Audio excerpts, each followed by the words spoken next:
Hey folks, I'm Tom Vasel, and we're starting a new series in which I'm going to be talking each month about the best-selling games of the previous month. I've done this before where I've talked about the best-selling games of a year, but I thought this would be an interesting thing, and we'll watch how games go up or down. Now, there's a lot of things that can affect this. The availability of games, obviously, how hot a game is at any given point in time. And I'm also using the statistics and things coming from Cool Stuff, the largest online board game store. So again, some games might be selling better in a local store or through Amazon or other means. So I only have this data to work with, but I think it will be interesting.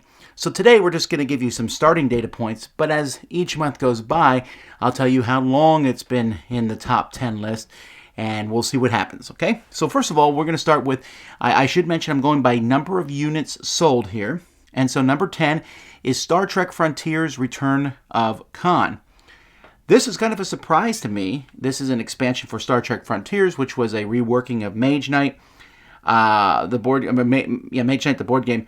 I was surprised. I knew the game was a good game.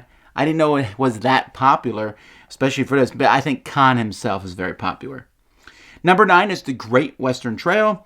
Great Western Trail, of course, there's a new edition of this coming out from Eggertspiel soon too, / Plan B Games, and this one is a very popular Euro game. Number 8 is Charterstone. Charterstone is one of the unsung heroes of last year, where a lot of us played it, and we liked it. Didn't see it on too many best of the year lists, but it's obviously one that's continuing to go, and I'm actually looking forward to playing it some more this year.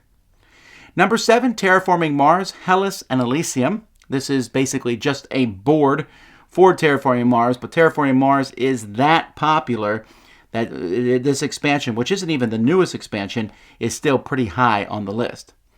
Number 6 is Fallout. Despite getting fairly mediocre reviews across the board from various reviewers, it is based on an extremely popular IP, and so there's no surprise to me that Fallout is doing this well. Number 5 is Pulsar 2849. This is from CGE Games. This one is another one that surprises me. I think this is a fantastic game. It's one of my favorite games from last year. But it's a fairly, I guess I wouldn't say dry maybe, but it's close to being a dry dice placement style game. There's a lot of cool things going on about it, but I didn't realize it would be this popular. Number 4, Hunt for the Ring. This is a game I haven't actually played yet. It's Scotland Yard style. You know, basically most of the players are the bad Nazgul hunting down the person who's running with the ring. Number 3 is Scythe, the Wind Gambit. This is an expansion for Scythe with airships. It is a fantastic, cool, doesn't add too much complexity, but adds just enough extra stuff, I think, that makes Scythe that much better. 2 is Gloomhaven. Now, this one obviously is selling well because the second printing has shown up.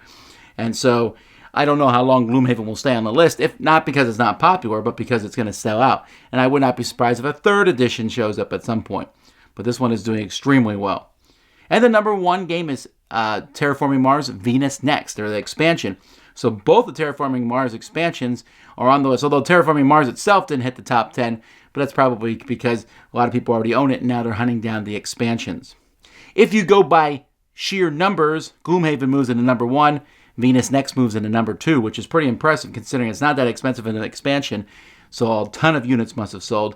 Then Fallout, Hunt for the Ring. One game that pops up onto the list here is Star Wars, the new miniature game coming out, Star Wars Legion, and that's just from pre-sales. So that pops up. That actually is number 27 on number of units, but because it's such an expensive jump into that game, it's number 9 on when we go to total amount of sales.